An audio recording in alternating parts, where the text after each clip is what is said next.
Hello, this is Amber Knutson. I chose to do my instruction project on how to process 3-day smoked salmon for English 314 UAF summer semester of 2015.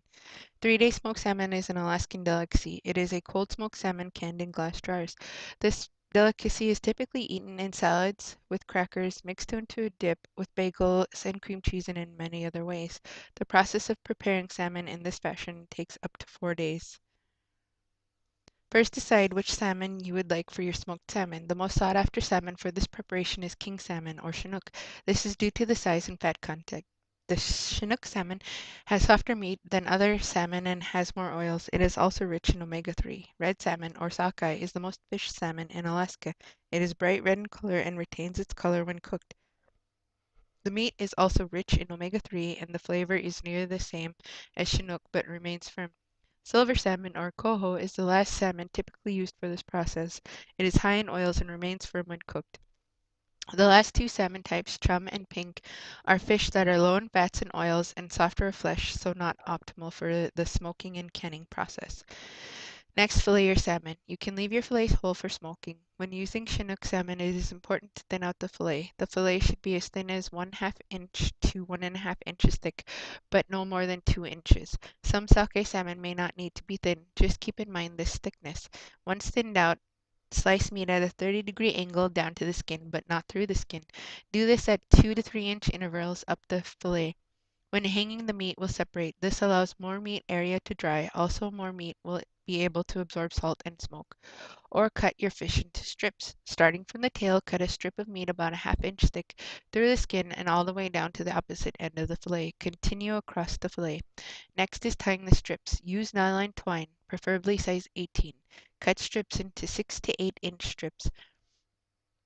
On either end of the string tie a slip knot. Take your strips of fish and roughly match them up with other strips of same length and weight. With the meat grain pointing down, place the slip knot over the end of the strip about a 1/2 inch to an inch down. Tighten and repeat with the other strip. Continue for the remaining strips. If you are smoking individual fillets, you do not need a slip knot on either end. Cut a small hole in the center of the tail about 1 to 1½ inches down. String your piece of string through the hole and tie a double knot.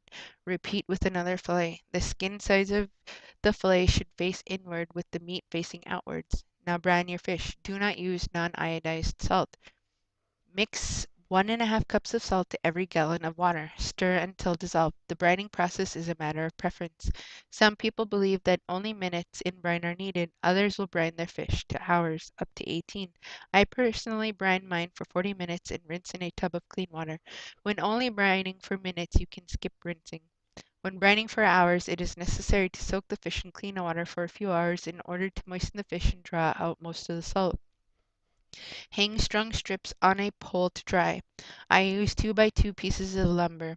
Some people use thin poles cut from birch or alder.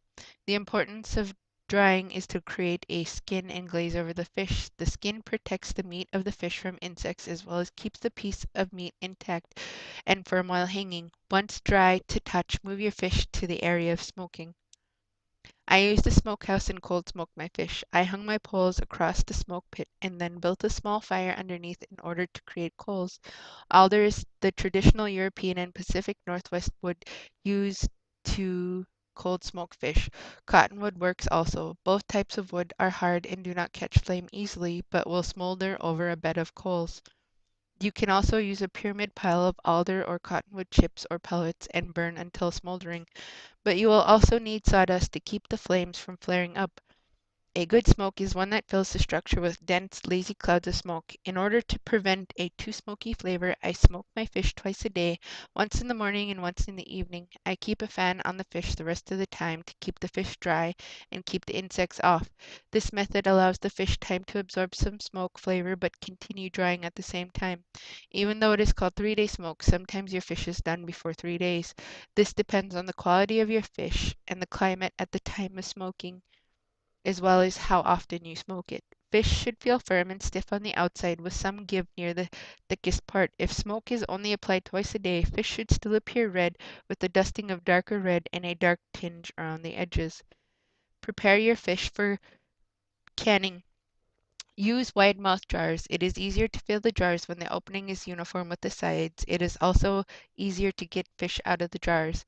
Pint and half pint jars are preferred size due to how rich the snack is. Wash all jars in hot soapy water, rinse and dry completely. Canning meat requires a pressure cooker. Electric pressure cookers will not work for this due to the temperatures needed. I opted for the mid-range Presto 23-quart pressure cooker which can fit 16 pint-sized jars or 24 half-pint jars. Cut your fish along the skin between the angled slice you made when preparing your fish for smoking. There should be a gap of about 1/2 inch between the fish and the lid. This is to allow for the expansion of the fish when cooking. Be sure to wipe the rim of jar before placing the lid on it. This helps to seal the lid to the glass jar. Tighten the band around the lid. Fill your canner with the required amount of water. The 23-quart canner requires 6 quarts or 12 cups of water. Add 2 tablespoons of vinegar to keep the jars from accumulating a white film from particles leaking out of the jar during canning.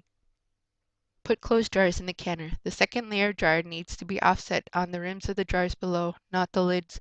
This is to prevent breaking of the glass. Cover your canner and apply heat. Once a steady stream of steam has come from the pressure regulator opening for 10 minutes, apply the pressure regulator. The pressure indicator tab should pop up before or shortly after applying the regulator. Turn down the heat slightly. Continue to monitor your canner pressure gauge until it reaches 11 psi. Pressure cook for 100 minutes. Check your gauge occasionally if using an electric stovetop for cooking as the temperatures will fluctuate. You will also need to reduce your heat. Once 100 minutes have passed, remove canner from heat. Do not remove the regulator or the cover. Pressure has to subside on its own. If the pressure is released too quickly, the glass jars can crack or break. Remove jars with a mitt or gripper as they will still be hot. Let cool on a rack or towel. Once cooled, tighten down the bands more and store in a cool, dry place. The jars packaging note that your food will be good for up to a year after canning. I would not keep them past a year and a half. Here are the images that I used for this presentation. The majority of them are my own from this canning season.